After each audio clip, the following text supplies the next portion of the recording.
Welcome to the weekly look ahead at the markets with ETX Capital. Trade wars obviously loom and the markets are still in tenterhooks after the big sell-off last week. So while the data in the coming days is fairly light, attention will be firmly fixed on whether we see further escalation on tariffs and what the escalation looks like from China and the US. On the data front, inflation is the story of the week with some readings from the US and Japan in focus.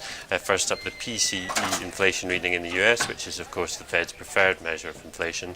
Whilst the Fed raised its forecast for interest rate hikes in 2019 and the long-term rate, Chair Jay Powell was actually fairly relaxed to inflation, and that was taken as a sign that policymakers will not accelerate tightening beyond broadly what the market already anticipates. So Powell said that there's no sense in the data that we're on the cusp of an acceleration in inflation, and the PCE inflation data release on Thursday will show whether he's right to be so sanguine or whether the FOMC has maybe misjudged things a bit.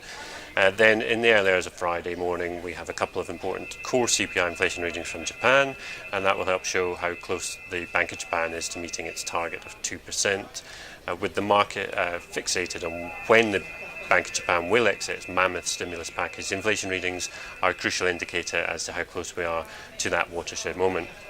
Remember, you can check the website or your emails for the full look at the week's main events, and remember to follow us on Twitter.